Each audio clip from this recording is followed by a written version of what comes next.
Welcome to the International Forum for Aftercare of the Racehorse, or IFAR conference. I'm Donna Brothers, former jockey. I now cover horse racing for NBC Sports, among other duties. This is the third of 4 panels. The first week's panel focused on the importance of education, both in terms of the versatility of the thoroughbred in careers beyond the racetrack, and also educating owners on the need to consider second careers for racehorses when they are no longer competitive at the track. Last week, the focus was on the traceability measures being used in the US, the UK, New Zealand, and Australia, with some discussion of the importance of triaging from the track. And I have a feeling that we'll get into a bit of that in today's discussion. After our panelist presentation, we're going to take questions, but we're going to hold those until the end. So please submit your questions, but know that we'll get to them toward the end. Let me introduce you to our panelists. We have Stacy Clark, Operations Consultant, Thoroughbred Aftercare Alliance. Stacy, wave. Also, Kristen Werner is going to be on with Stacy Clark. She's the Senior Counsel for the Jockey Club of the United States. Lisa Coffey, Founder and Director of Racing Hearts. John Osborne, Director of Equine Welfare and Bloodstock Horse Racing Ireland. Hi, John. And Dr. Ignacio Pavlovsky, who, among other things, is a veterinarian, owner, and breeder based in Argentina. But let's go ahead and get started. We've got several presentations lined up, and we're going to start with a presentation from Stacy Clark and Kristen Werner. I'm going to tell you a little bit about each of them first. Stacy Clark is, again, the operations consultant for the Thoroughbred Aftercare Alliance. Stacy is also a University of Windsor grad who has begun who has been the operations consultant for the Thoroughbred Aftercare Alliance since 2014. She grew up in the industry through her parents' involvement, and after university, she became a jockey. In 1994, she was nominated for the Sovereign Award as Outstanding Apprentice in Canada. In 1999, Stacy made good use of her media communications degree and transitioned to Woodbine Racetrack's television department as associate producer and racing television commentator. During her time in this role, she worked on many Sovereign Award-winning productions and also produced HRTV's Eclipse Award-winning documentary, Saratoga Warhorse. Clark also worked for Frank Stronach's Adena Springs as the Thoroughbred Retirement Program Manager and developed the first in-house retirement program. She was also directly involved in the implementation and management of aftercare funding programs at Gulfstream Park and Santa Anita Park, all before joining the TAA in 2014. Kristen Werner serves as Senior Counsel for the Jockey Club. In this role, she works with other members of the Jockey Club's legal team, as well as each of the Jockey Club's for-profit subsidiary companies and not-for-profit organizations on a wide variety of contracts and legal issues. Werner is also involved with the Jockey Club's industry initiatives related to the welfare and safety of the racehorse and aftercare, including the Equine Injury Database, the Thoroughbred Incentive Program, and the Thoroughbred Aftercare Alliance. Werner graduated from the University of Kentucky with a degree in political science and sociology, and from the University of Kentucky Law School. She is a member of the Kentucky Bar Association and is involved with numerous industry committees, including the United Horse Coalition, the Welfare and Safety of the Racehorse Summit, and the Racing Officials Accreditation Program. Let's look at their presentation.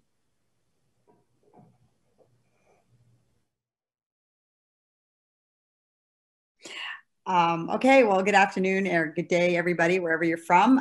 This portion of the IFAR conference is brought to you by the TAA and the TIPS program and the Jockey Club. Myself, I'm Stacy Clark, and my partner in crime here is Kristen Werner, who does a lot of work with the TAA as well as with the Thoroughbred Incentive Program. Today, we've been sort of tasked with telling you about the Thoroughbred Retirement Placement Program best practices. Just to give you a little history on this, we'll go to the next slide, this program that we've outlined. It's become apparent to us in the industry of racing that racetracks need some sort of path of promise to get the horses homes, and also the organizations where we're sending the horses need to have connections in a network working with the racetracks. So a couple of our organizations have maintained really good relationships with placement programs at racetracks. And we're here to tell you a bit about that today, the best practices that these racetrack placement programs have done Sometimes they work with the horsemen's group, sometimes they work with the racetrack. But in all cases, it's sort of a best practices for getting horses from the first exit of racing onto a placement program platform and then into a TAA accredited facility, or just keeping track of the horse where it went after it left the racetrack. So we'll go to the next slide and we'll give you a little bit of a outline of what happens from the racetrack. So if you look over on the left-hand side, your right-hand side of the document here, the colored section, the thoroughbreds starting at the racetrack is basically, you know, coming from the track, what happens to the horses. The red and the black section is not what we want to happen. We've had lots of discussions about how horses leave the tracks in the middle of the night, or they're taken by people and sold to kill buyers, or they end up in online auctions. And that whole side is what we're trying to avoid with our horses leaving the track. What we're hoping for is to work with a placement program or owner placement on the other side there in the blue and the light blue section. Ideally, a horse leaving the racetrack would go through a placement program or an owner placement. And you can see that we've gone from owner placement being the best thing. It's their horse. And I think people like to place their own horses if they can in a good spot. But we also know that that's not always the case. People don't have farms. They need help and assistance to get their horses placed. And that's why we're here to outline the benefits of having placement programs at racetracks, working with the horsemen's groups and the racetrack itself. So you can see that our ideal path for securing a horse, a good first exit from racing, is to come from the track through a placement program and to an aftercare group. So that's that side of the page. The other side is a lot more detail and a little harder to see. We're happy to send anyone a copy of this diagram. I think it's been good for us to be able to look at the industry issues and also the industry possibilities of solutions that we've been able to do at 10,000 feet, and sort of, you know, this sort of evolves and changes. I think there's even a couple more changes happening now. But this is a basic blueprint of what we see happening with horses that leave the track. Okay, we can go to the next slide. So just to give you an idea of the scope of the placement programs in North America, we have outlined here the contributing programs that we work with the TAA. So the TAA is 81 groups, and then we rely heavily on networking with the racetracks and with these placement programs. So on this diagram on the right-hand side, you can see a map of all of the different kinds of programs in the United States. In Florida, Maryland, New Jersey, and New York on the East Coast side, those are very solid placement programs that work directly with the racetrack, and then their idea is to get the horses through a TA accredited program to give them a safe exit from racing. Just on this diagram, because there are always lots of different things going on, especially in the United States. There are some groups that do this as well as home horses. We have that happening in Illinois, in Iowa, and those groups are also affiliated with the TAA. And then we have other groups not affiliated with the TAA, but we wanted to mention them because they're sort of on their own, and that's in Pennsylvania. We have the Parks program, and West Virginia, they have their own aftercare program. And in Washington, they have another program there. Another program on the West Coast, as we look over, is our good friends at Karma. And Karma is not only a placement program, but it works a little bit like the TA. It also creates a funding mechanism for the organizations in California, and where California horses will end up across the states. So Karma is two-sided, that it does placement and fundraising. And I think a lot of these groups do the same thing on the East Coast. The placement programs help with fundraising and help with networking, but their first job is to try and find that ideal first landing away from the track.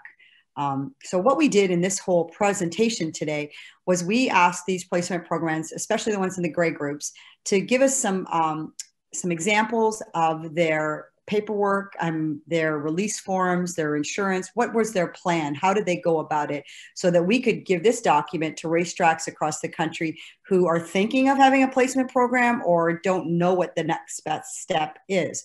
So that's why we created this program. Okay, Kristen. So we put out a questionnaire to our organization's placement programs that we are already working with. And we asked them these following 7 questions and came up with this presentation.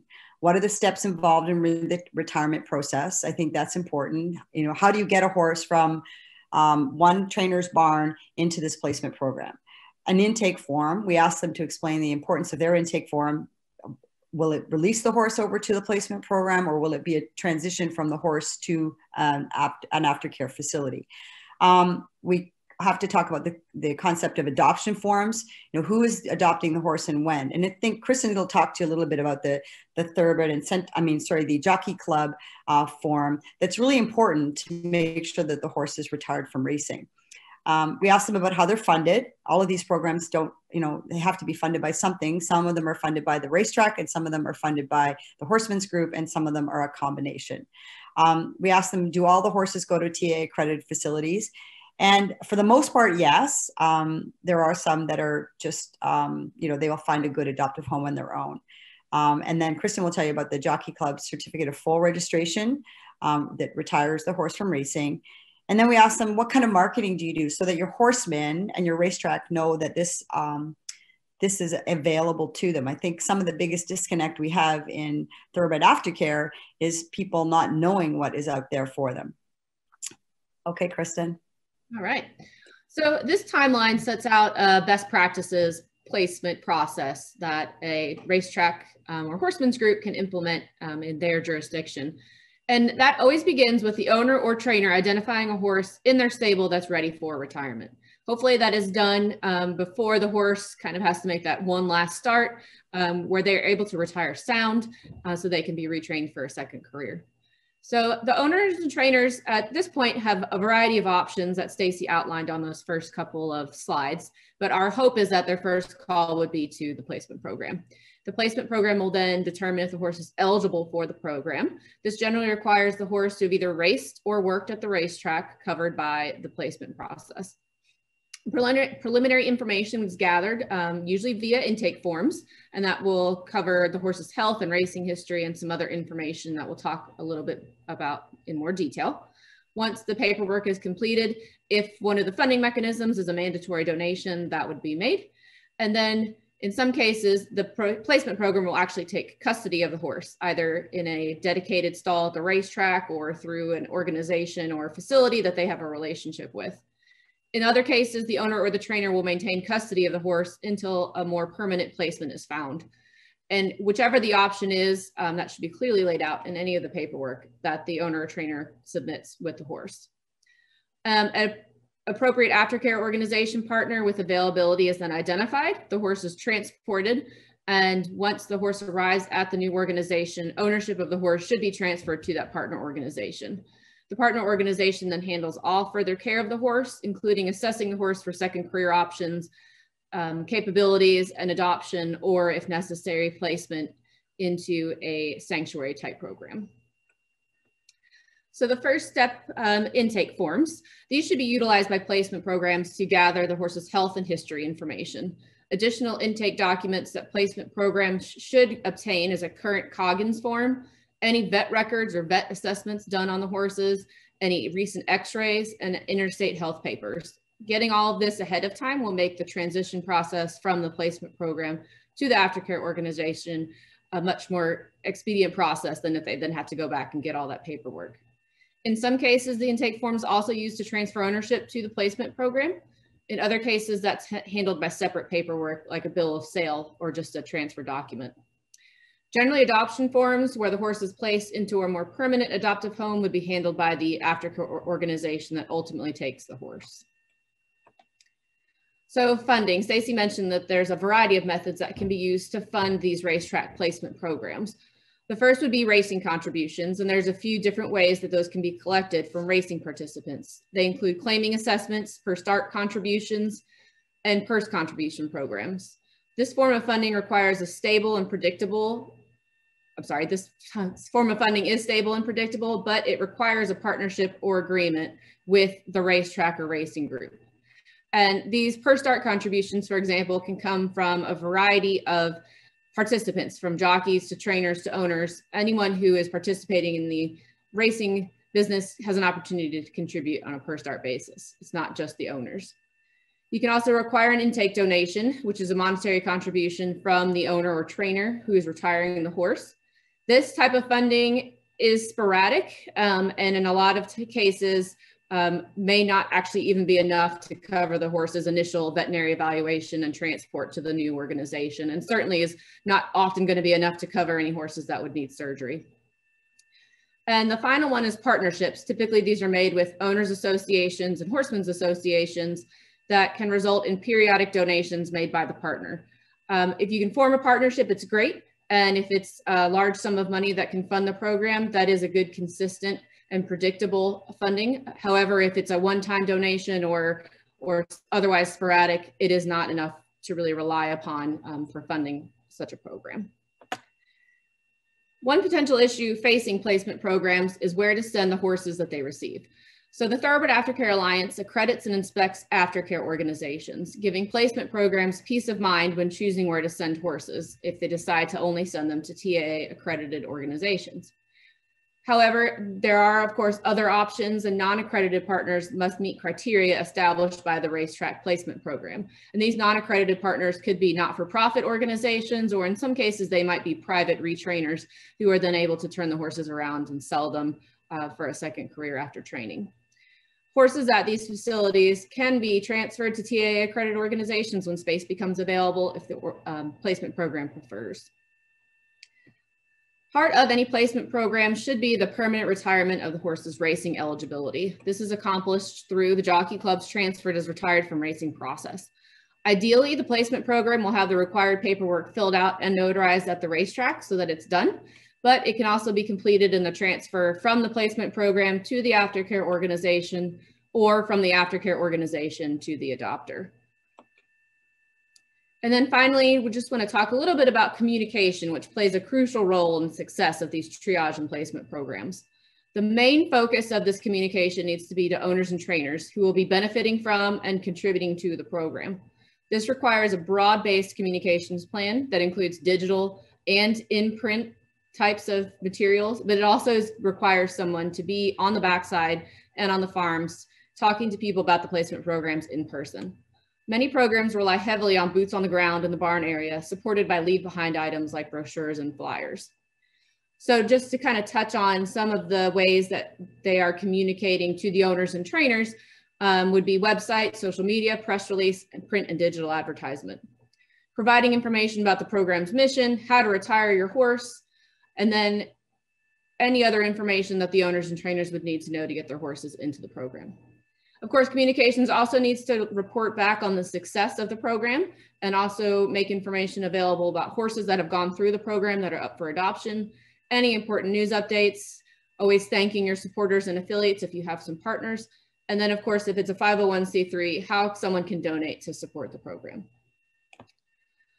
So just to go into a little bit more detail on what some of our partners are doing with their communications, the first would be obviously a very basic website. And this has two functions, the first being the placement program overview, the mission, the impact of the board and staff, and then how to retire a horse through the program. So that part of the website will be aimed at the owners and trainers of the racetrack. Aimed toward the general sort of horse owning public, as well as the general racing community, would be your horses available for adoption, your news, any ways that they can support either through events and fundraisers, and then updates on the horses that have come through the program so that people can see the success available in retiring a horse from the racetrack, sending it through a program to an aftercare organization, and then the horse coming out on the other end with a successful second career.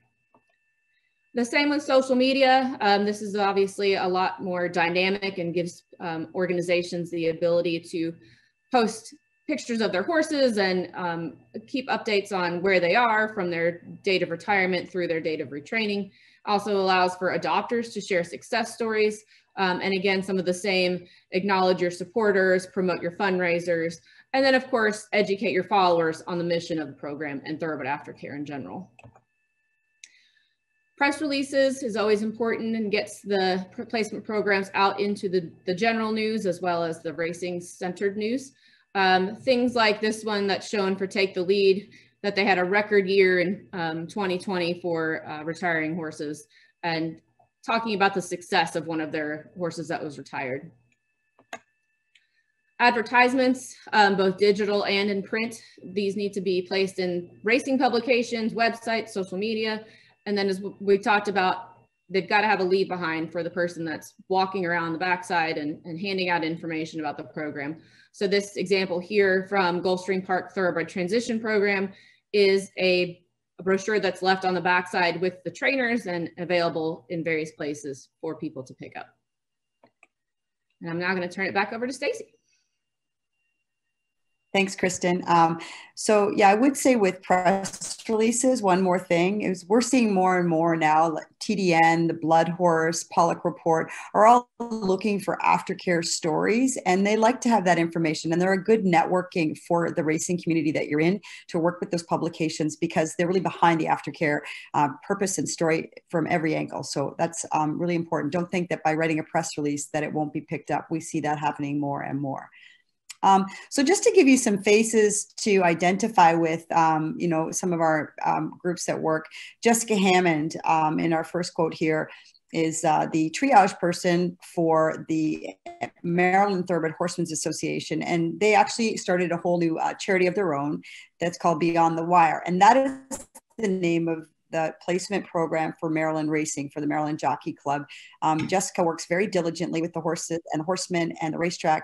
And she's very inspiring because she's very bold. And I think her quote here is saying the same thing. Like, don't be afraid to ask for people to contribute to the industry they're in. And this is important.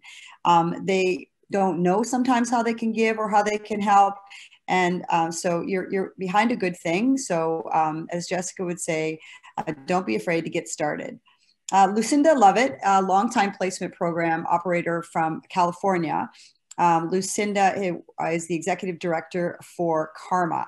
And I think that she really likes to work with her horsemen and get to the needs of what they need, and not just assume that the way she's going to do it is going to be the only way. Lucinda really makes an effort to work with the horsemen and tailoring the program to what they need. And that's imperative. She does a great job for Karma.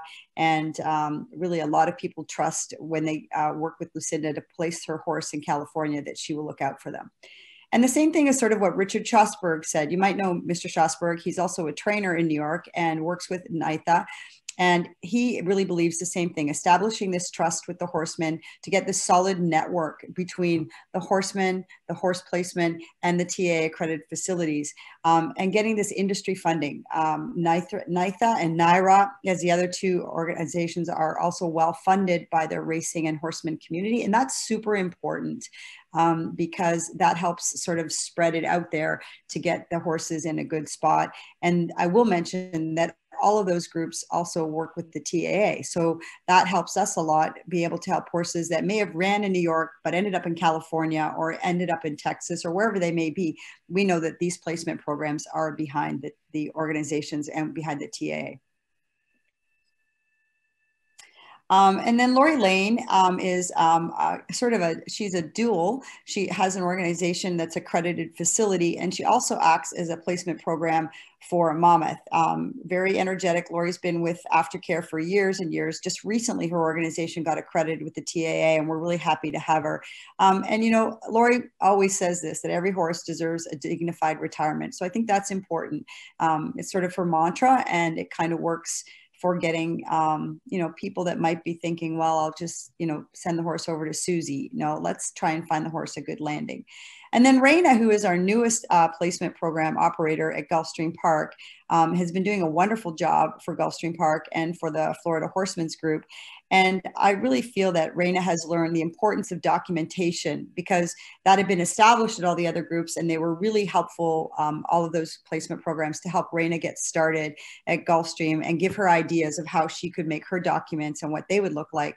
And so it's in, you know, a longtime horse person at the track, but Raina has really seen the importance of having documentation and follow-up. It's important to follow up with the organizations where the horses went, how they're doing, so that you can report back to those trainers and to your horsemen's group. You know, we sent 4 horses to this group. They're all doing wonderful, and they're really a good team player. That gives everyone peace of mind from every angle at the racetrack. And then if we're giving everyone peace of mind in this industry for having good placement and triage from the racetrack, from the first exit, then that allows us to exhale and not have to worry about things so much. So we just want to thank everyone that helped Kristen and I and our team get this together. The Strana Group and First Racing was a big part of it. Beyond the Wire with Jessica Hammond, Karma, Second Call, the Jockey Club, of course, and Take the Lead all helped with the TA to get this presentation to you today. And as I mentioned at the beginning, if anyone would like us to email a copy of this presentation to them, we're happy to send it. It's created for that reason, to share and to hopefully inspire placement programs or first exit from racing triage maps for you all, wherever you may be.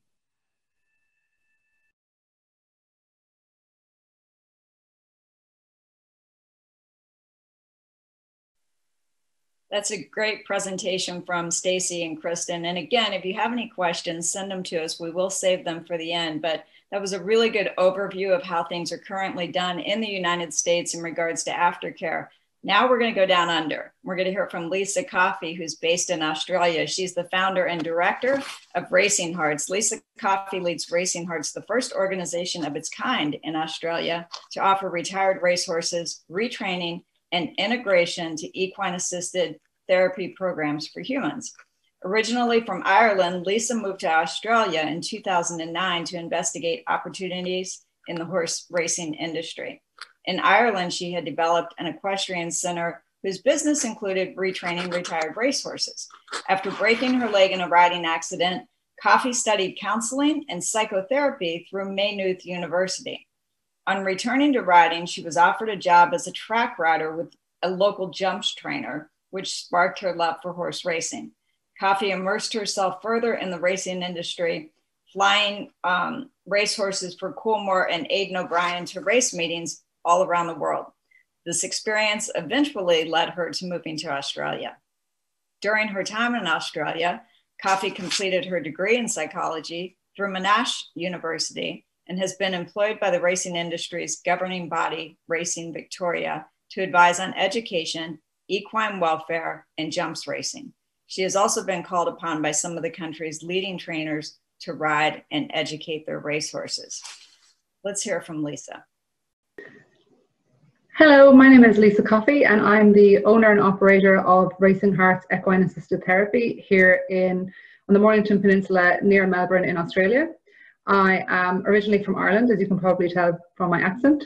I just give you a bit of background on myself. I've worked in racing for most of my life. I worked in the racing industry, both for trainers and for the Racing Academy, for a number of years before making the move to Australia. Where in Australia I started to ride track work for some trainers in the city, and I was subsequently offered a job at Racing Victoria as an education specialist, where I worked in that position for around 7 years. Whilst I was in that job, I also finished my psych degree, and I already had counselling qualifications from Ireland. And I always had a fascination with why people were so drawn to horses, you know, what made people stay in a job with, you know, lower pay rates and very, very long hours, especially in Australia. And then when I left Racing Victoria, I really had to reassess what I wanted to do with my own life. And I knew I had an interest in psychology and I had an interest in horses. But when I really pulled it all back, what I really wanted to do was help people and help horses. So equine assisted therapy was quite a new and emerging form of therapy that had originated in America. So I started to do a bit of research about that. I then found the Equine Psychotherapy Institute here in Victoria in Daylesford, where they train people how to actually incorporate psychology and counselling into equine assisted sessions, so where we bring sessions into the horses. So I certified then as an equine assisted practitioner. So I started Racing Hearts. What we do at Racing Hearts is we offer equine assisted therapy to people of all ages with a whole range of mental and physical and developmental challenges. And we work exclusively, or almost exclusively, bar a couple of Shetland ponies, with retired racehorses. So my passion, obviously, for the racing industry, I wanted to bring into my new business, and I've retrained retired racehorses for many years. So one arm of our business is the equine assisted therapy practice, and the other side of it is that we retrain retired racehorses for equestrian disciplines or for therapy, or whatever we can identify as being those horses' strengths.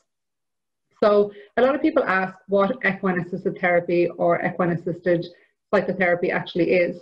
The model that we use here at Racing Hearts is, the easiest way to explain it is that it's like traditional counselling offered in a non-traditional way.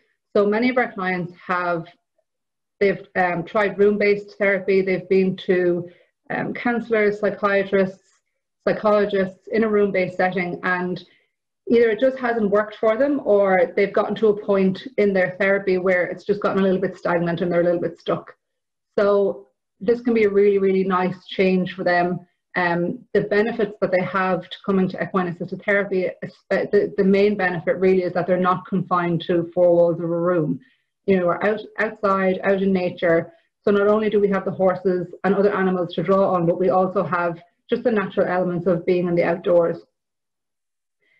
The way we bring the horses into the sessions is that we start our sessions off like a very typical counselling session, identify what the client's needs and goals are, and then we tailor the equine assisted session with the horse based on what the requirements are for the client. So the exercises can be a huge variety of things, from leading the horses, grooming the horses, and we also offer ridden therapy here as well. We will only really ever put people on a horse if we think that it will really benefit them in whatever their therapeutic goals are. And we do also offer therapeutic riding, which is a little different to a psychotherapy or a counselling type session.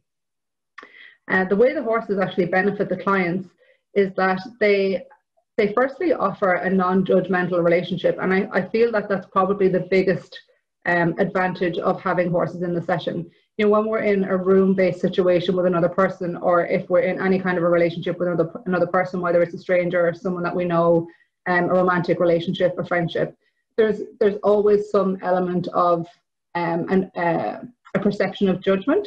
You know, we will always judge each other, and that's predominantly to keep ourselves safe. So the horses and other animals offer a genuinely non-judgmental relationship. And the thing about the horses is that the horses will just be with us if they want to be with us, just because they want to be. You know, we don't, they've got no other agenda apart from actually wanting to be with us, unless we've got food. That's probably a little bit different. Then they're looking for food and they're quite food oriented, but we don't bring food into our sessions with the clients. The other things the horses can offer in sessions are feelings of touch. So a lot of our clients would have issues around being touched by other people for various reasons, or how they would express touch, or how they would express their emotions. So obviously with the horses, they're able to touch the horses, and the horses can touch them back. So a lot of tactile exercises are really, really beneficial. The other things that we can do with the horses is that we observe how they relate with each other, and this can really help the clients work on their emotional regulation, their emotional expression, how they are in relationships, really clear communication and clear boundaries. So we can look at the horses as really healthy models of living, really healthy models of relationships, really healthy models of very clear communication with each other, and really healthy models of boundaries, because they're quite strong about what their boundaries are with each other in a herd, as they often are with us, but sometimes we just have to listen a little bit harder. So it's really, really powerful for clients to actually sit sometimes and observe a herd.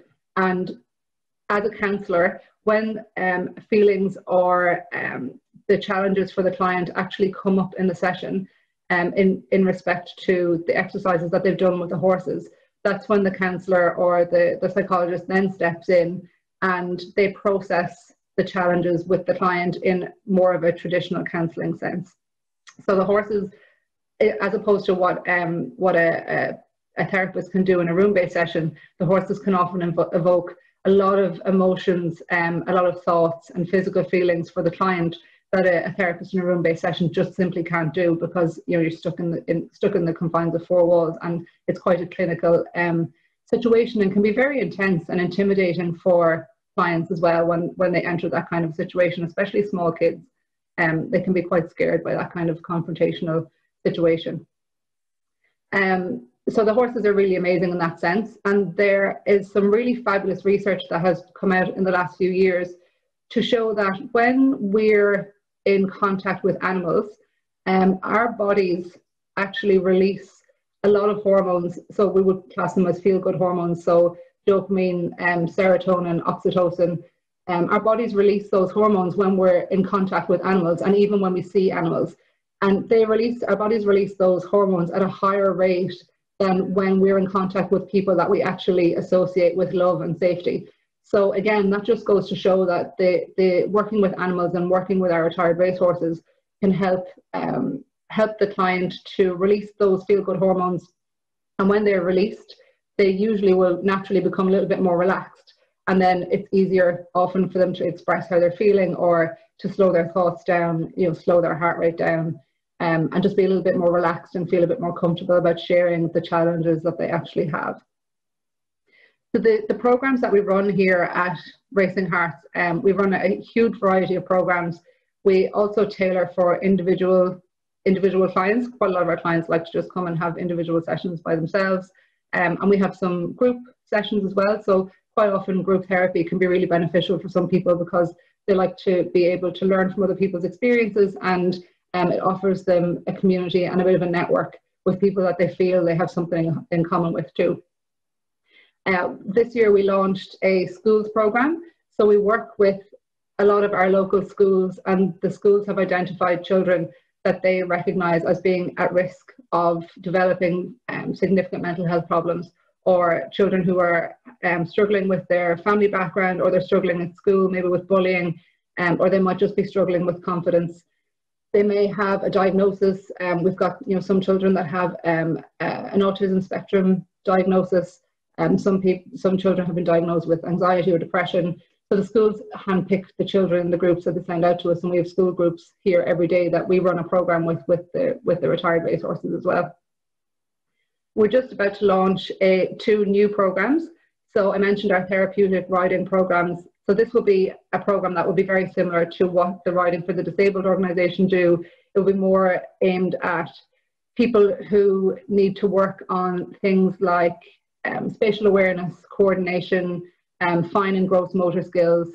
And again, things like communication, emotional expression can all be built into those sessions as well. And offering people a sense of achievement, being able to learn a new skill and find new friends, develop a new community, and be part of the community here at the farm. So that's really important for me, that everybody here feels like they're part of a team or part of our Racing Hearts community. The other program that we're about to launch, which I'm really excited about, is our school incursion program. So what we aim to do is bring some of our retired racehorses actually to the schools, and we're going to run some equine assisted therapy sessions with, again, handpicked children from the school, where we focus mainly on anxiety, because the young people that tend to be referred to us from GPs or psychiatrists or psychologists, or even from their schools or their parents, the main issue that we've identified currently in many young people is anxiety. So we're going to run a school incursion program, because obviously not all the schools can actually make it out to the farm, especially the schools in the city in Melbourne. It's very, very highly densely populated with schools with children who I would assume probably have never seen a horse, a real live horse. And I know the Sub-Zero Goes to School program that used to be run by Racing Victoria was extremely popular, where a beautiful man named Graham Salisbury used to take Melbourne Cup winner Sub-Zero around to the schools and talk about horse care and Sub-Zero's Melbourne Cup win and how we look after horses, and a little bit about racing. So what we will incorporate in our schools program is something similar to what Graham and Subby did, but we'll actually do an anxiety, an equine assisted anxiety program and a session with the kids.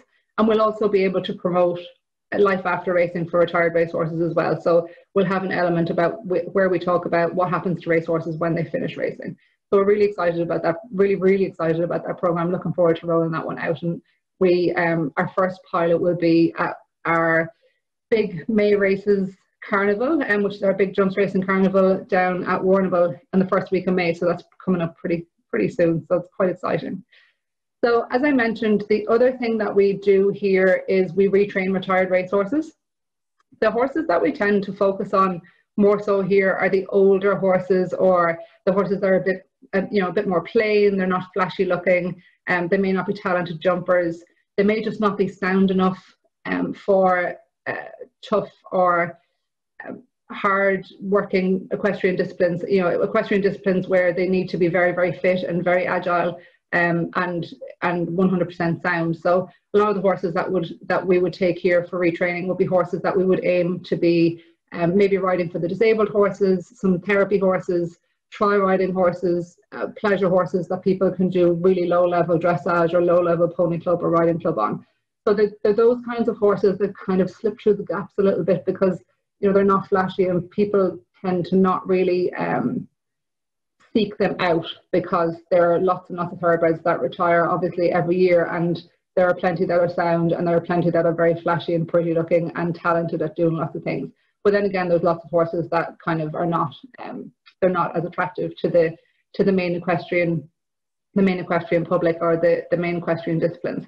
So we try to cater for those types of horses, and we've actually found that those older types of horses and the ones that just are not interested in doing show jumping or eventing or the equestrian disciplines where they require to be quite athletic, they work really well for therapy and for trial riding and just for the more relaxed activities that we can do with horses. And then some are paddock companions as well, and we just make sure that they're safe to handle and they're safe to be with other horses and be around people. One of the things that we've gotten involved with this year, which I've really enjoyed doing, is as an acknowledged retrainer with Racing Victoria, we've become part of a program called the Reset Program. So the Reset Program, Racing Victoria designed to accommodate those types of horses that I've just spoken about.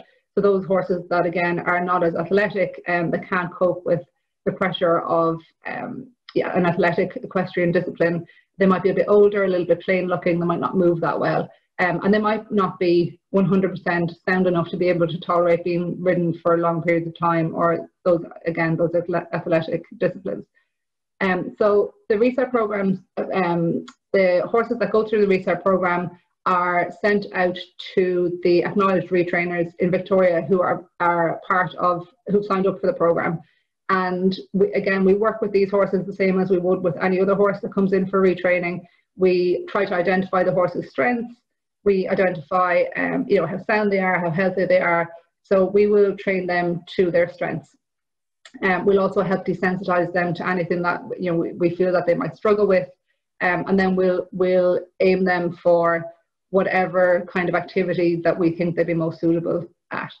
And we've had a few horses already come through our Reset Program just at our own stable here, and they've been amazing. We've had one that, we've had two actually that have come through the RSPCA with the relationship that Racing Victoria has with the RSPCA now, which is really great, because it just means that we can identify those racehorses that for whatever reason have ended up at the RSPCA.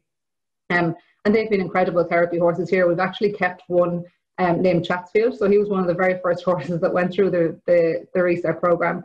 And he's absolutely incredible, and he engages in ridden therapy as well, and he's great out in the herd, and he's actually a real favourite here at the farm. And again, the other horses that have come through the Reset Program have been great too so far. So we've got a couple at the moment that we're looking to rehome probably in the next few weeks. And there are some of those Reset horses that have been more than suitable for athletic equestrian disciplines too. So I know some of the other retrainers have retrained some Reset horses, and they've found really fabulous equestrian homes for them where they've gone on and to compete at really decent levels of equestrian sports. So sometimes the Reset horses are a little bit like the diamond in the rough. It's just really nice that we're able to target them, that Racing Victoria has this amazing program to target those horses. So again, so they don't slip through the gaps, and we can work with their strengths and try and cater for what it is that they enjoy doing or that they're capable of doing. And for the horses one of the questions that I had when we spoke about doing these seminars was, what happens to the horses who maybe come through the Reset Program and they're just not suitable to be ridden, they're not sound enough psychologically or physically, And I mean, that happens. We haven't had any horses, and I haven't actually heard of any horses yet that have gone through the Reset program that have been like that. But Racing Victoria do have plans to roll out a Euthanasia Program where they will have a team of vets that will be able to assess the horses, and along with the retrainers and other experienced people, to just identify whether those horses actually are safe, not just to people but to themselves as well, that they won't injure other people or injure themselves. And they have a euthanasia program that is available for those types of horses. So retired racehorses for therapy, they're absolutely phenomenal. As I said, we have a team here. I think we have approximately 30 horses on the farm at the moment, and around half of those we engage in therapy sessions with our clients. We've seen just fantastic outcomes for our clients as well with those horses, and not just fantastic outcomes for the clients, but also fantastic outcomes for the horses. It's offering those horses that don't really have any other alternatives because they're just not able to do it, like the equestrian disciplines I spoke about. It just offers them a really fabulous opportunity after their racing career to do something else, and to do something that they're capable and comfortable of doing. So that's the end of my presentation. Thank you very much for listening, and more than happy to answer any questions that you might have. Thanks very much. Lisa, thank you so much. I have no doubt that Racing Hearts has been a welcome addition, especially to the horse trainers in Australia looking for some place for their horses after they're done racing to have another life, to have another career. So from Australia, now we're going to go across the pond from the United States, and we're going to welcome Dr. John Osborne. He's the Director of Equine Welfare and Bloodstock in Horse Racing Ireland. John Osborne is the, as I said, Director of Equine Welfare and Bloodstock, having first joined the organization in 2017. In his role, he combines the responsibility for advancing the cause of equine welfare with the promotion of ownership and oversight of Irish thoroughbred marketing. Prior to his time at HRI, Osborne served as Chief Executive Officer of the Irish National Stud for 7 years. He had been appointed to the Studs board in 1997. From 1996 through 2010, Osborne was a director of Doncaster Bloodstock sales.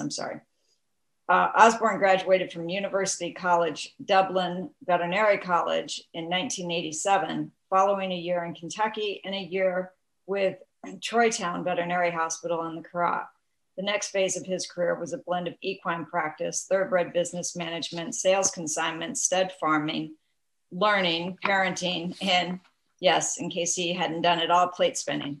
Osborne's wife, Valerie, is also a veterinary surgeon, and they have 4 adult children, 3 dogs, various horses, including a well-bred thoroughbred, showing promise as an eventer for their daughter, Emma. So welcome, Dr. John. We'll see your presentation first, and you've certainly been busy. Hi, I'm John Osborne, Director of Equine Welfare and Bloodstock for Horse Racing Ireland. We're based on the Curragh in County Kildare. Horse racing is a major sport in Ireland. It's the second biggest spectator sport. We stage 370 fixtures per annum. Total prize money fund getting up towards 100 million in a calendar year. And obviously some of the most preeminent trainers basing themselves here and winning races all over the world. It's big business.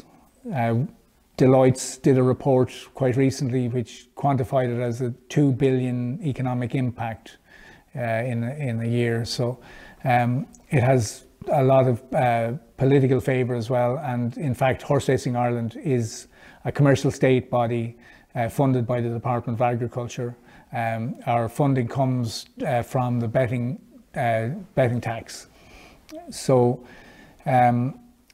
our job is to develop the sport on the island, and we'd be proud of what we've achieved to date. Just in terms of scale, we produce about 9,000 foals per annum here, which makes us the 3rd biggest producer of thoroughbreds in the world, and on a per capita basis that's huge for an island of 5 million people. Obviously over half of our production is for export. And one point I would make is that, you know, this is still quite a rural agricultural economy, although urbanization is becoming bigger and bigger. Most participants in the racing game in Ireland have some element of vertical integration insofar as they have stud farms themselves or are closely allied with those who have stud farms. And that acts as a safety valve for our industry, with a synergy between the racing product and the breeding industry. And obviously quite a number of the females will find a way into the production cycle.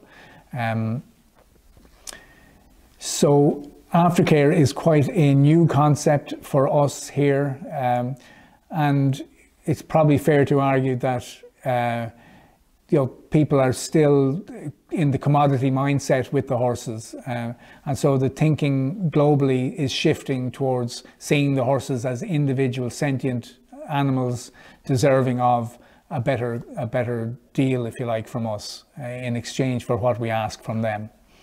That conversation is ongoing in Ireland, and you know, has led to some good initiatives in that space. Retraining took hold perhaps 8 or 10 years ago as a pursuit for retired racehorses, modifying and adapting to, you know, leisure pursuits. And this is showcased at the Dublin Horse Show every year, and many shows around the country would have thoroughbred classes for those horses. The numbers involved is probably less than 100 horses finding a reasonable outlet in that pursuit. Irish thoroughbreds are prized in the eventing sphere. Again, those with the suitable temperament, you know, with no health or soundness issues. Many of those have achieved great success in the eventing sphere and are sought after for that. The Polo Foundation has set up a scheme where it will assess the suitability of thoroughbreds to go into the polo field and take the horses on trial. If they work out, they'll find an outlet for them in the polo world, and if they're unsuitable, they return to the owner. So that again is a filtering process, and only some of the horses will be deemed as suitable for that pursuit. Lots of versatility, lots of recognition that the thoroughbred is, you know, many faceted and provides companionship and pleasure to lots of people at all stages of its life, but not for all of them. Some of the pursuits elsewhere have not really taken hold in Ireland. Like thoroughbreds account for probably about a quarter of the horses in Ireland. The non-thoroughbreds, the sport horses in Ireland, have you know, they're smaller in stature, they have a more simple temperament, they're easier to manage, and I suppose many of those are deemed more suitable for some of the equine assisted therapy type outlets. We've some wonderful charities in Ireland. There are over 100 animal focused charities in Ireland. Not many of them are equipped to deal with thoroughbreds or have a preconception that the thoroughbred is less suitable for some of the things that they like to do, particularly around children, and the riding for the disabled, for example, would be predominantly utilising the sport horses and the ponies rather than the thoroughbreds. So, you know, it's for us to explain to them the versatility of the thoroughbred, but I don't think we should be under any illusions that some of the thoroughbreds are going to be unsuitable because of their temperament or because of their soundness or because of other health issues, or, you know, the sheer physical size of them renders them inappropriate for certain situations, particularly with children and young adults. So within that charity sector in Ireland, we have to encourage some safety nets, and our partner charity is the Irish Horse Welfare Trust, which we support financially annually. It's one charity which puts its hand up and says we are specifically interested in helping with thoroughbreds, and we've found that it has been sorely needed from time to time, but again in small numbers. Its capacity is for approximately 60 horses and a network of rehoming opportunities beyond that. Quite recently, we saw the launch of a new venture, which is a platform website called Troeile, TREOEILE.com, which is the Irish language for, alternative route, or, second journey. So Troeile brings opportunities to, presents opportunities to people who may have horses looking for a second opportunity or a third opportunity. So that has great potential to at least act as the bringing together of horses suitable for alternative careers and people looking for horses in that sphere. We support that strongly. And then beyond that, we've some more innovative projects. There's a new prison project in Castlereagh Prison where they've built a stable block. They're going to utilise the services of the Racing Academy to mentor the inmates in basic horse care, which will not only upskill the inmates, but also be a source of diversion for them while they are in that prison environment, which is a model which has worked quite well in the United States, as we're aware. So that's an alternative view. But the Racing Academy itself is a very interesting microcosm of the potential that we may have ourselves, which, like, the Racing Academy has had retired racehorses in its care for decades now, without even realizing it was doing something that was beneficial both to the industry and to the students that it educated in horsemanship, but also now they've realized that they're doing a huge service to the horses. Again, they house 36 horses at any given time and have a traffic through the place of a student body, at all levels of the industry, but particularly the apprentice jockeys and fully fledged jockeys on refresher courses. And the horses are there with a specific purpose in mind. And I think that all over the world we see that purposeful retirement is a much more sustaining model than the sanctuary model, where if you open a sanctuary, you know that you have a strict limit on capacity, and it's very difficult to find sanctuary for all of the horses that we produce. We have a refreshment rate of about 4,000 horses that we produce that we need for our own racing game here. The remainder are exported. So, the problem for us is that the sheer scale of the industry in Ireland is vast. The suitability for many of the horses for alternative pursuits is limited. The breeding sector absorbs a vast number of the horses, but not all of them. The need for safety nets will always be with us, and we have to ensure that the horses don't fall into disrepair. Ultimately, our catchphrase is that ownership comes with the responsibility to the animal. Not just on the glory days, but in the dog days too, where things are not so promising, where the dreams are behind those horses, but the responsibilities still remain to look after that horse properly, and do what's best for the horse at all times. Thank you, Dr. John. Really good to hear how they're doing things in Ireland. And now we're going to go to Argentina. We're going to hear from Dr. Ignacio Pavlovsky, who's a veterinarian, owner, and breeder based in Argentina. He is vice president of the racing board at Palermo Racetrack, president of Jerez Carampagne, a breeding operation, and owns Jerez La Majanija, another breeding operation in the country. Pavlovsky has been a member of the International Federation for Horse Racing Authority and the International Stud Book Committee since 2011. Dr. Ignacio. Hello, everybody. My name is Ignacio Pavlovsky. I am a vet. I am a thoroughbred producer, and I will speak about the aftercare of horses in Argentina. Argentina doesn't have an aftercare for thoroughbred horses, but I will give you a little bit the figures and show you how the thoroughbreds, after they finish racing, they go to other activities in Argentina. Argentina has 245 registered farms in the Argentine Stud Book, which registers all the thoroughbreds and the Arabians. It has 11,000 mares, 6,000 foals are born every year, which are covered by 650 stallions. There are 3 main racetracks in the province of Buenos Aires. 72% of the activity of thoroughbreds are held in the province of Buenos Aires, which has 3 main racetracks and 3 other smaller ones. Plus, in the province of San Luis, there is another racetrack that between all of them, they organize around 5,600 races every year.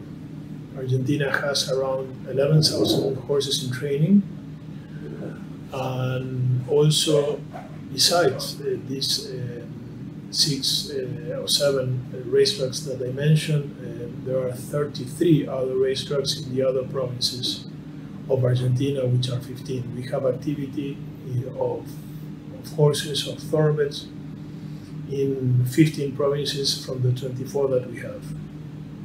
Argentina is a country that is 2.5 million square kilometers big.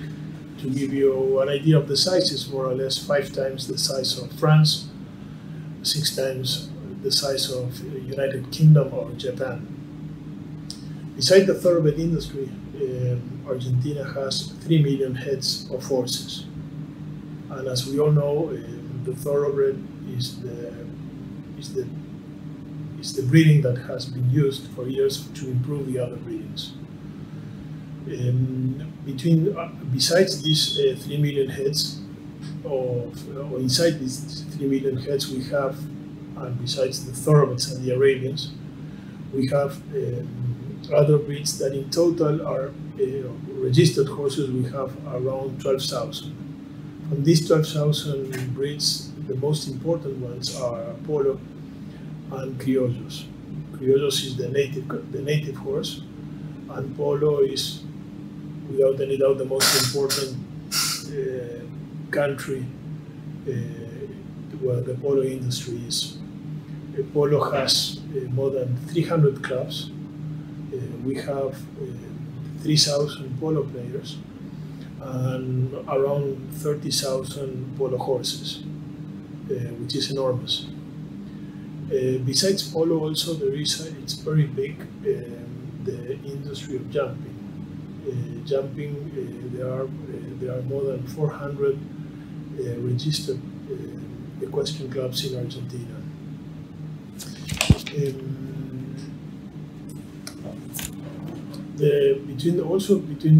Speaking about the 3 million heads of horses, there are more than 1 million mares distributed in 214,000 places where horses are bred. All these places are registered in the Animal Health Department of Argentina called SENASA. 214,000, which is an enormous number. And besides the 214 places where horses are bred, there are more than 300,000 people that owns horses in Argentina or owns a horse in Argentina. That's why I think that every horse has a home where to go. Thoroughbred horses has been very influential, especially in polo. Today, the most popular stallion in polo is a horse called Sportivo, which is a thoroughbred horse by Lowe. Lowe is a son of Mr. Prospector. That is the sire of the famous mare Quartetera, no? Which is the mare that has been seen cloned. That last year had more than 7 clones playing in the Argentine finals of polo, which is the biggest tournament in the world. Well, as I said before, in Argentina there are also that we have a very big influence of the thoroughbred industry is in jumping. Horses in Argentina has a register called Fomento Equino, which they produce more than 1,000 horses every year for jumping. There are 400 clubs, 400 of equestrian clubs that practice jumping and dressage. So thoroughbred industry also ends up a lot in that case. So as I said before, Argentina has a very big tradition with horses. We have, I said, 3 passions. The first one is football. I think the second one is horses and also car racing. So luckily we are very lucky in that way when we compare with other places that they have been traveling in the world, like Hong Kong or Singapore, that it's very difficult to place those horses, and these retirement organizations are so important. I think that today the welfare of horses is something that we all have to be extremely dedicated and think about it, because it's something that that the horses really deserve, not to end up in a proper home after they have raised or they have give us all they have to give us. You know, it's our happiness, is our way of living. I think horses is more than our business, is the way of living. So we have to really be very conscious of that and really take care about them. Thank you. Thank you, Dr. Ignacio. Great to hear how things are going so well in Argentina. It sounds like it's not really a difficult situation down there to find a home for the retired thoroughbreds, because they have such a great polo industry and jumping and all of that. But it's time now for us to turn to some of our questions, and we've been receiving questions throughout. And I'm just going to start from the top and go back to Kristen and Stacy, who first presented, and then we'll go down to the questions that we had for the others. Kristen, I'll start with you. One of the questions that was asked was, are racetracks in the United States required to have a retirement program? And if not, how many have them? So to the first question, no, they're not. There's a handful that have them, and I think Stacy's map in the presentation outlined. There's some that are partners with TAA. For example, Iowa has a program at Prairie Meadows that is a TAA partner. And then there are others like Turning for Home at Parks, which is not a TAA partner, but is a rehoming triage program. I'd say, and I'll maybe ask Stacy to confirm, but I'd say there's probably 15 maybe across the country. All right. I'm sorry, Stacy, go ahead. No, I was gonna say that, yeah, that's a high number, but yeah, all included. I think there's probably, yeah, close to 10 to 15 groups with or without affiliation to the TA. Okay. And Kristen, if a horse is retired from racing, can it still be used for breeding? And I'm sure that means, you know, if it's rehomed, not a horse that an owner retires. Sure. So if they're referring to the jockey club retired from racing process, yes, if the horse is retired from racing through the jockey club, they can still be used for breeding. And lastly, Kristen, with the advent of the Horse Racing Safety and Integrity Authority, do you think that we'll see more systemic funding for aftercare in the United States? I certainly think that's something that's on their radar. And, you know, we've got a great program set up with TAA. TAA was created so that the industry could support our own with aftercare. But certainly any farther down the path that we can get in that area would be great for all aftercare and all the thoroughbreds coming off the track and out of the breeding farms as well. Yeah. All right, Stacy, a question for you. What percentage of horses go through accredited aftercare programs versus being rehomed independently or privately? I don't know that. I think that's a good question. We don't know that answer. And so, you know, it's hard to do that. And if you recall last week, Aidan Butler talked about inventory control at the racetrack. I think then we would know the answer to that question. I know our people on the ground are always busy. Jessica and Raina and Lucinda are always busy helping place horses, and the same for Richard Strasberg for the racetracks. But until we know what is going on the shelf and what is coming off the shelf and where it goes after it leaves the stable gate, we really can't say exactly that number. Yeah. And then sort of related to that question, why might a horse owner choose to rehome a horse independently versus through a placement program? Oh, that's a great question. I think a lot of, you know, if we're talking in Maryland, for example, a lot of trainers are affiliated with other equine options. You know, the horse could go on to be a point-to-point horse or a hunt horse, and they might have neighbors or friends that would take the horse. So I think that in those kind of geographical areas, we might see less horses going through triage, although it's very popular.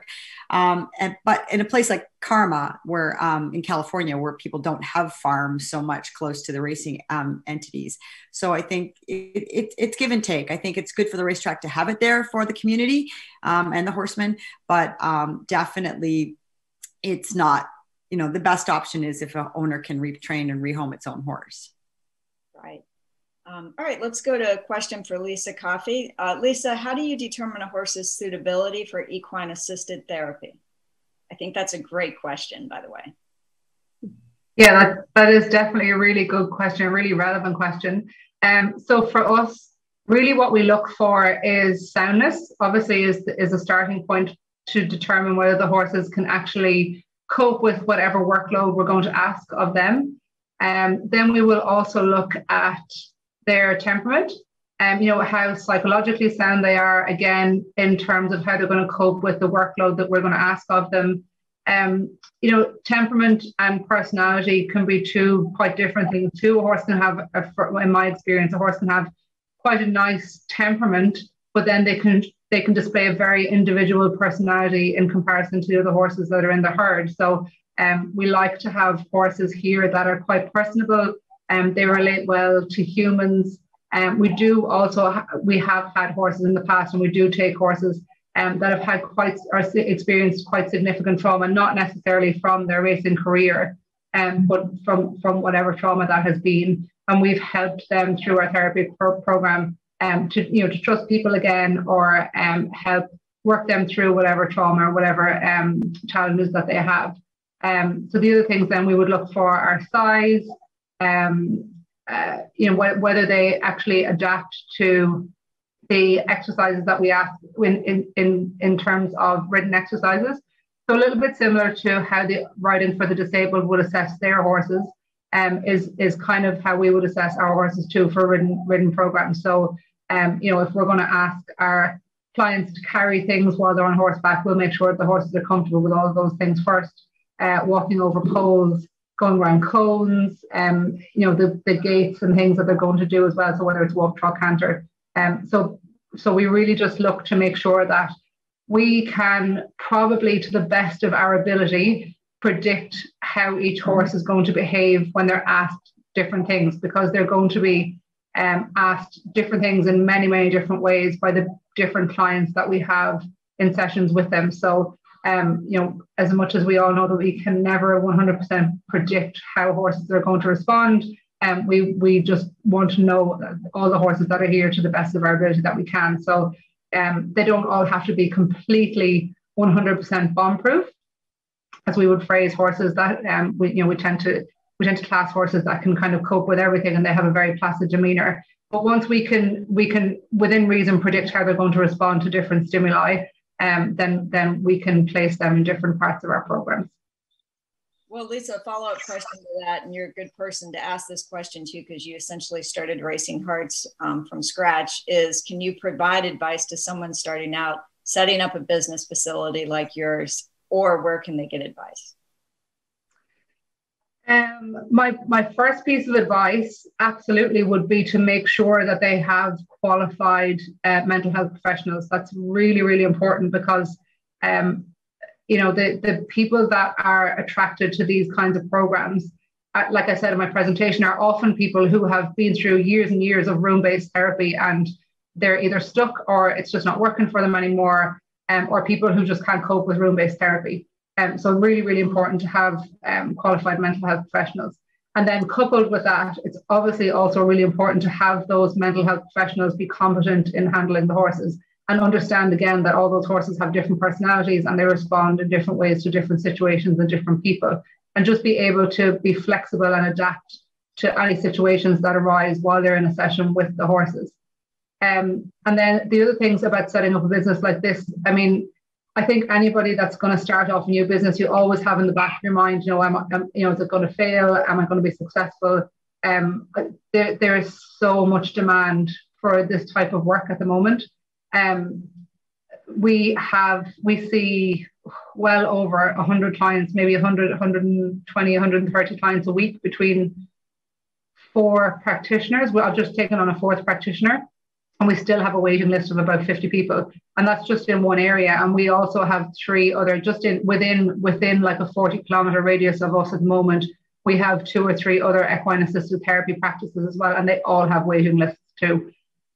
So I would really, really recommend, if someone wanted to start up a therapy practice like this, an equine assisted therapy practice, really consider retired racehorses as your horses to incorporate into your therapy, because they really are genuinely fabulous, a fabulous breed for this kind of work. You know, they're so versatile and they're so willing to try for you. They really, really are. I just find them a really fabulous breed to work with. But for anyone that really wanted to set up a practice like this, my advice would be, if you want to drop me an email, I'm more than happy with that. Let's have a look at my my website, racinghearts.com.au, and you'll get me on there. I'm more than happy to give anybody any advice that they want. But my one piece of advice will be just go for it, because there's a huge demand at the moment for this type of this type of therapy. All right, Lisa, thank you. We're going to have to wrap up pretty soon. Just one more question for Dr. John, which is, does Ireland have, or does Irish racing have a funding model for aftercare, either in racing or in the government? In a word, no, we don't. We are daunted by the challenge of that. We are, the mathematics of it are extremely challenging. I worked out that we would need 690,000 acres to accommodate the Irish production of thoroughbreds in a sanctuary situation. It's interesting that Christine mentioned about, the donation model is not something that you can rely upon for funding of these programs. And it does, we described the term moral hazard, where, the responsibility of ownership cannot be absolved from a small donation. I mean, I'm nervous about that whole movement, that if somebody throws a few bob in the hat, therefore they no longer have any responsibility to the care of the horse that they own. I mean, that I think is something that undermines all the viability of a lot of these initiatives.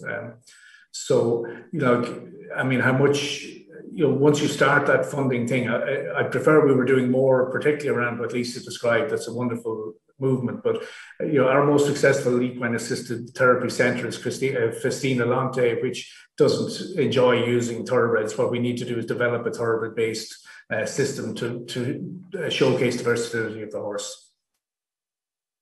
Great, thank you, Dr. John. A question for Dr. Ignacio, I already know the answer to, was about the aftercare organizations. And there are not official aftercare organizations in Argentina, as Dr.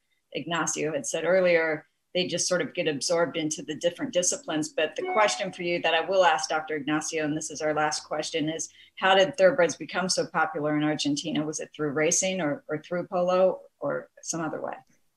No, they became through racing. Argentina started racing in the late 80s. In 1886 was founded the Jockey Club, and since then racing has been, we were at one stage the 5th largest breeders in the world, and now we went down a little bit, but we still produce 6,000 horses. So they became popular through racing. Then polo became, we had a lot of influence of polo after, because Argentina is a very easy place to play polo. That's why it's so big. The mix between the locals, the gauchos, and the English they made, and the big. It's so easy to breed a horse in Argentina compared to another place in the world. And to have horses that it makes it more accessible for many people, not to have a horse. So, but racing was, I think that racing was first than polo here. Okay, great. Thank you so much, Dr. Ignacio. And I want to thank all of our panelists. Most importantly, I want to thank all of the people who tuned in today. This is, again, the third of 4 sessions that the International Federation of Aftercare for Racehorses is going to have. And the next week's session is on April 27th, also at 8 a.m. Eastern Standard Time. And you're going to hear from owners, breeders, and trainers about the aftercare of the thoroughbred. So thank you again for everybody joining us, and have a wonderful rest of your day, whether it's evening for you or afternoon or morning. Thank you. Thank you. Thank you.